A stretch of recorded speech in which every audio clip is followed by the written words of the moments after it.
What's going on, everyone? It's RICHLUX. Okay guys, I wanted to maybe take this video a little bit more seriously, so I got the clown makeup on.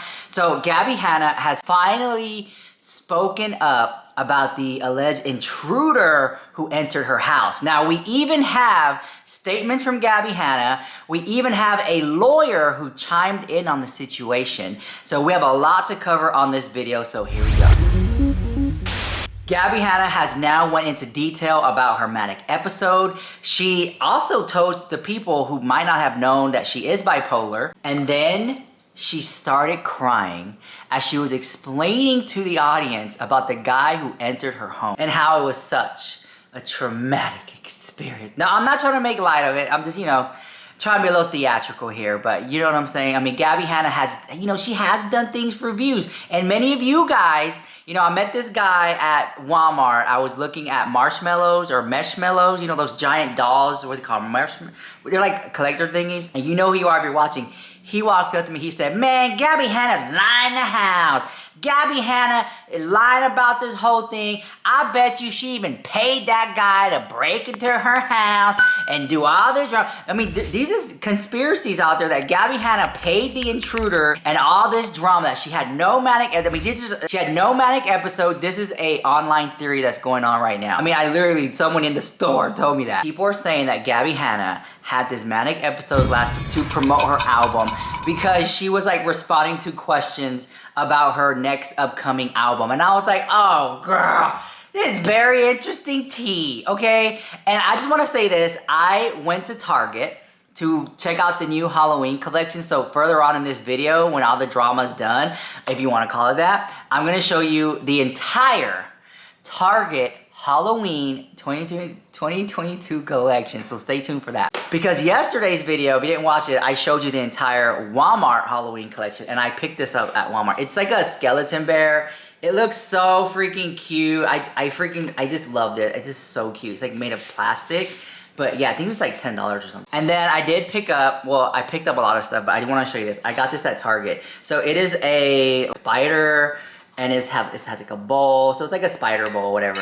I just think this is so freaking cute. Anyways, let me digress. So back to Gabbie Hanna drama, girl. Gabbie Hanna has since deleted so many videos off her TikTok that she posted. She went back and started deleting them. That's how I know it was either fake the house or she feels bad about it or embarrassed about it. I'm shocked she didn't just keep it up just to collect the views. Okay, so Gabbie Hanna talks about everything that happened. So let me roll you the clip. Here we go. I want to take a minute to address just a little bit of last week. So yes, I was manic. I am bipolar. I've talked about it. You can scroll back. It's no secret. I'm bipolar. But I've never experienced a manic state. I've only ever experienced a hypomanic state. So that was actually a brand new thing for me that I was experiencing in real time with all of you guys, but it didn't start that way. It started with me doing some spoken word poetry and trying to talk about things that I care about, which are homelessness and dying children in the environment, and also talk about the overlap of religion and aliens and mental health and dimensions and all of these different concepts like karma, and how we've politicized them and made them into these weird, culty, controlling type things, when in reality, we're mostly just using different language for the same thing. Where I feel shit started getting really intense was when that guy came to my door and asked me to use my bathroom. And I know that a lot of people were like, why the fuck would you let a stranger in your house? But from where I was sitting, I try to be kind wherever I can. So it was like 9:30 in the morning and I was on the phone with my friend, and some guy has one earbud in and he's kind of sweaty, and he says, I was just on a run and I was wondering, can I use your bathroom? And I sized him up and he asked him his age. He's 27 years old, and he was wearing pretty tight clothes. I could see that he didn't have any like guns or didn't see any weapons on him. So my bathroom is right by the front door. So I was like, sure, you can use the bathroom. And then when he came out of the bathroom, I was still on the phone with my friend, and he asked me if I wanted to hang out. And I said that I couldn't because I had plans for the day. And he said, what are you doing? And I said, well, first I'm going to go for a run. And he asked if he could go for a run with me. And I said, well, I really prefer that to be my alone time. That's where I really meditate and think and pray. And then he asked if he could pray with me. And my friend was still on the phone. I asked him if he wanted some coffee. So I got his prints, I got his DNA, I had him say his full name on the phone. I really felt like I was protecting myself just in case this 27-year-old scrawny ass guy was gonna try something. He knew that I had his prints and his DNA and also a witness to his name and the fact that he was there. So as he kept pushing to hang out with me after I told him that I wasn't interested, I asked him basically, you know, do you have any friends? Like, are you okay? Because he was like shaking, and now I know why. It's because he was doing something incredibly disgusting and manipulative, and he was nervous about it. But he told me he didn't have any friends and he was feeling really alone, and I'll explain more in part 2. All right, now before I play you a little bit more of that, I'm gonna play you what a lawyer has to say, and then we'll go back to Gabbie Hanna. In terms of video recording, there really aren't any laws, and believe me, I looked. In California, there is no law that says you cannot make a video recording on private property. There is nothing in the statutes that says you cannot make a video recording. So people are saying, well, he videoed in her house without her permission. Well, yes, I agree. But it doesn't appear to be against the law. He didn't record her. In fact, the only video of his that I see up on TikTok that has her in it is when he comes to the front door. All the other videos, I don't know, this may have been, calculated. He doesn't show her or have her voice on the video. Just that very first encounter between the two of them. He didn't record her without her permission, except at the front door. Now, this is a big question. California is a two-party consent state for voice recording, okay? Not video recording, voice recording. So, yes, he recorded her voice in a conversation between the two of them where I'm sure she wasn't aware at that point that he... So then I put his name and his face on the internet. So I'm like, there's no way this guy could be that dumb to do something. Like, I feel pretty protected. Again, it's 9:30 in the fucking morning. Like, there's people in and around my house. Like, I had the windows open. Like, what? I didn't think that he was going to, like, murder me or, like, hurt me or something like that. But then he followed me upstairs after I very specifically told him to stay downstairs. And that's when I was like, okay, this kid is pushing a boundary. This isn't safe. So then I filmed him again, and I just kept putting him on the internet to remind him that there are people watching him and to not do anything stupid. So then I get a text from a bunch of friends, actually, and they're like, hey, I don't know who the fuck you think that guy is in your house, but get him the fuck out because he's posting in your house. So I was like, okay, let me get this kid the fuck out of my house. And that's where you saw me scream, get the fuck out of my house. And then he left. So after I kicked him out of my house, I was like pretty shaken and like hurt, to be honest, because like this city is so fucking evil, like straight up. And like, no matter like what happens to me, like I still fight so hard to just like try to do the right thing and the kind thing, because I don't want to be one of those people who turns people away in their moment of need. Like, if you're out walking and like you're like, fuck, I have to use the bathroom. Like, this guy literally said to me like, yeah, I almost went on the street, but like there's kids that play out here and that's pretty gross. And there's literally a sign down where I go for a run sometimes where somebody literally wrote like, kids play here, please don't pee here, literally. So I'm like, yo, this guy literally just wants to use the bathroom. I don't want to be the person who slams the door in a stranger's face when they're asking for like a bare minimum need. Like, this guy didn't want to whip out his dick in public and pee where kids play. I thought that was like a pretty respectable thing. Now we all know that that is not the case. But after I kicked him out, I was like really shaken, like I was upset. I just put on some music. I went in my room. Sorry, I'm trying not to get emotional about this, but it is upsetting. So I was just like pacing around in my room and like trying to calm myself down. And then I hear banging at my door and I thought it was him. So I just set my alarms on my phone, and then I hear banging and banging and banging. And then I got my glass break alarm that went off on my phone. And then I got the critical alarm that went on my phone, which means somebody has now broken and entered into my house. And then I heard this loud bang downstairs, which I thought sounded like a gunshot, but I didn't know. But either way, there was a loud bang. My worst case scenario that just happened is that kid broke back into my house. My private armed patrol came, found him and shot him. So I was just sitting in my room like hyperventilating, and then I hear people calling my name at the bottom of the stairs, like Gabrielle, Gabrielle. Part 3 coming. So I asked them, who is it? And they said, it's the police. So I come down, like I don't know if they're lying or not, because I don't know if whoever just fucking broke into my house is lying about being the police, but I just had faith that it was, because what else do you do?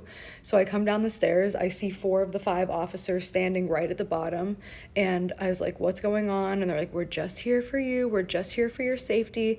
At this point, I still don't know what's going on. I don't know if I'm gonna walk in on a dead body. I don't know, like, if this kid was on the run. Like, I literally have no fucking idea what's going on, or how there's all of a sudden all of these cops in my house, what felt like moments after this kid left. Like, I actually don't know the exact time. I know he got here around 9:30. They got here between 10 and 10:30. I don't really know how long he was in my house, but they asked me to turn around on the stairs, and then they cuffed me. And I said, why am I being put in cuffs? And they just kept saying, it's for your own safety, it's for your own safety.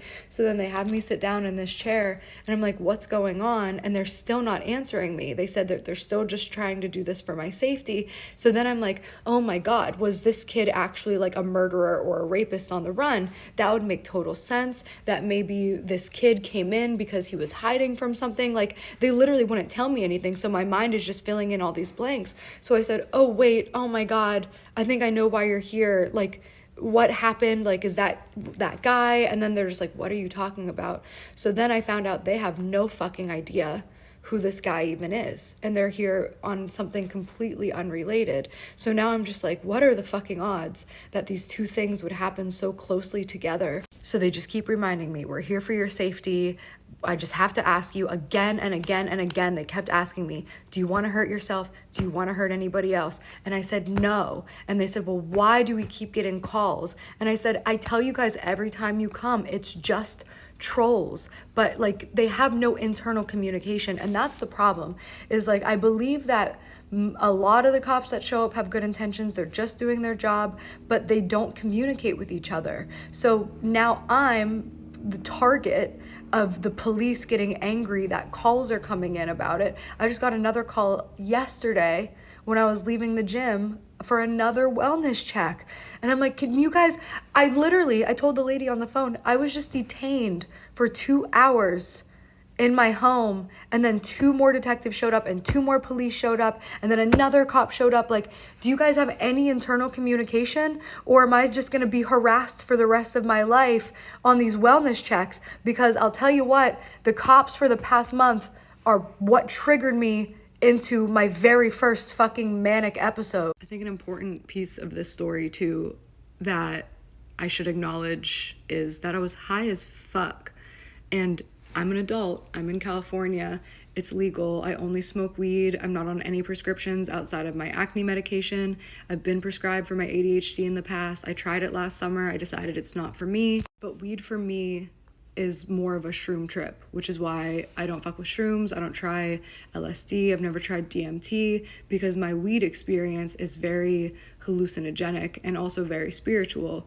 which is fine if you're just chilling in nature, or my pool, or my jacuzzi, or on a walk in my neighborhood, or trying to meditate, or creating or painting. Weed's great, right? When you're being constantly hounded by police, and now you're also triggering all these trauma responses, because I do have CPTSD, and y'all, I've been through some shit. I have had a knife pulled on me, and my 2nd grade teacher came out and saved me, Mr. Gun. What? I have stood between a gun and children. That's a real story. That's not something that I made up. I was a victim of childhood abuse as an adult. I was a victim of domestic violence. I'm a rape survivor. I've been through some fucking shit. I smoke some weed and I process it. But when there's people with guns and people lying to you, saying they need to use your bathroom and secretly filming you, and like the tabloid shit that I've been through the years, and just like rumors and lies and like death threats, and getting 8-page handwritten scathing letters to my fucking door, and like emails of people saying they're gonna dig up my grandmother's body and skull fuck her, saying my little sister is a dirty little slut and they're gonna rape her, saying that they know when I'm gonna be where, and like literally some of the threats I've gotten, like I've looked up the people and they're literally convicted fucking like dangerous people. Like it's scary. And before, I've been paranoid. I've definitely been paranoid, but my paranoia was always justified. But there just gets a point where you're like, your reality and your time starts bending and it feels like nobody's listening to you. And it does feel like everybody's attacking you because a lot of people are. So yeah, some shit happened in my brain that now, like, I'm sad and I'm hurt and I'm embarrassed, but like it happened and now there's nothing to do but just like move on from it. And I do want to say that 3 of the 5 officers were like really kind and helpful, and I think a lot of it is just like they're not trained to do this, and police should not be called if somebody is in like a mental health crisis, because I wasn't in a mental health crisis until I was like being bullied by people with guns about a mental health crisis. So now that I've acknowledged that, yes, internet, you are right, I was manic, and I didn't know it at the time, as most people in a hypomanic or manic state don't recognize it until they're out of it. And personally, I've never experienced anything mentally like I was experiencing, and I do plan on writing down in detail exactly what I was experiencing, because it was not what the rest of the world was experiencing. And that being said, I also am not going to invalidate my own spiritual experiences, because I do still believe in the divine.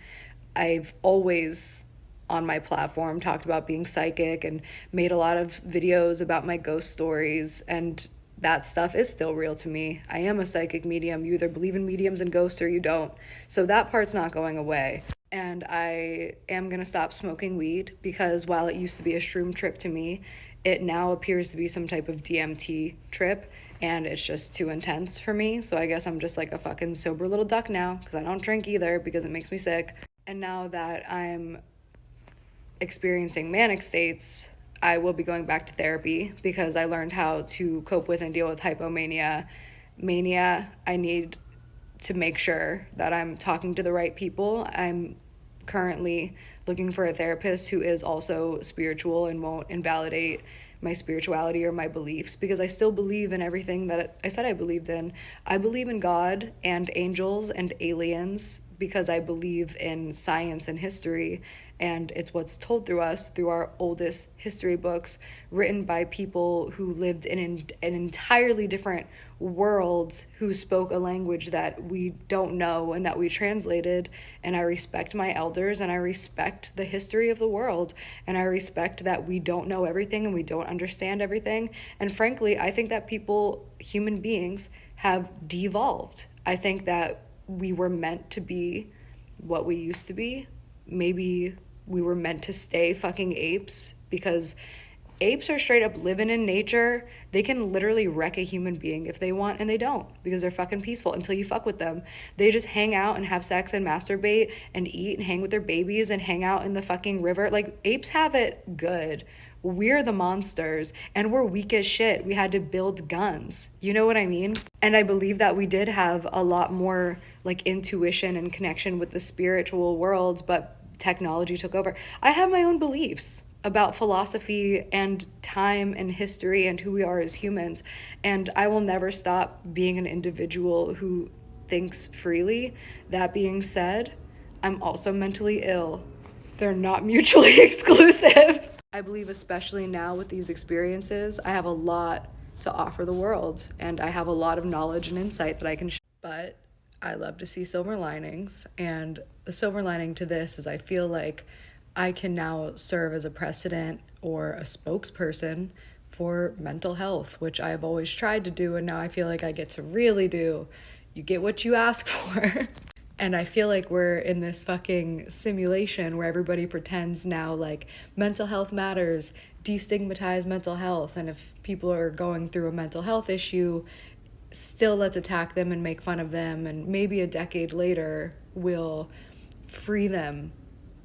And as far as mania or hypomania goes, just because somebody's manic doesn't mean they're dangerous to themselves or anybody else. Just because somebody's saying things in a way that you don't like, or that you don't understand, or that you don't agree with, or you find offensive in some way, does not mean that they're dangerous, and does not mean that you should be calling the police and putting their life in danger and wasting the resources.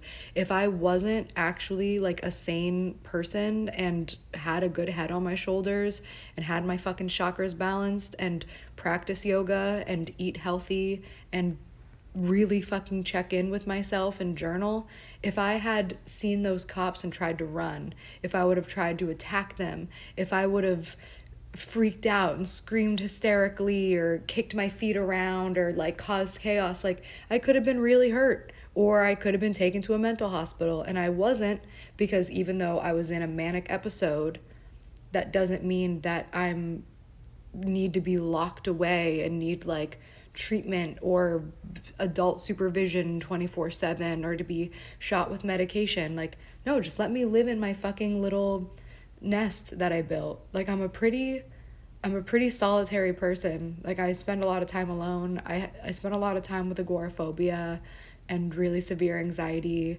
I do have OCD, ADHD, CPTSD. A doctor once told me that I'm likely autistic, but I didn't pursue an official diagnosis because if you're autistic in America, you can't adopt a baby. Like, there's so many things that are wrong with our systems. It's insane. Like, it's so hard to adopt a baby in general.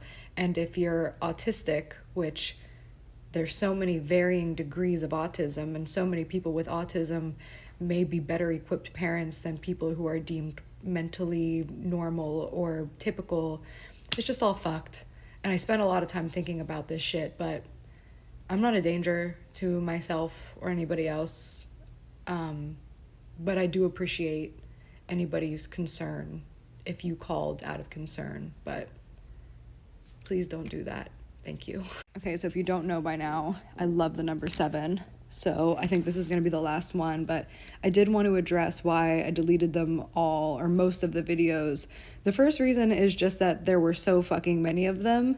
I feel like that's why a lot of people were calling me manic in the first place, which was actually really triggering and probably took me out of a hypomanic episode and into a manic episode. I feel like I get so defensive so quickly because of just like the constant fucking mental abuse and harassment I get online. I'm like very quick to fucking build my walls up. It doesn't take a lot of time to post a TikTok. It takes anywhere between 3 seconds and 3 minutes, and yeah.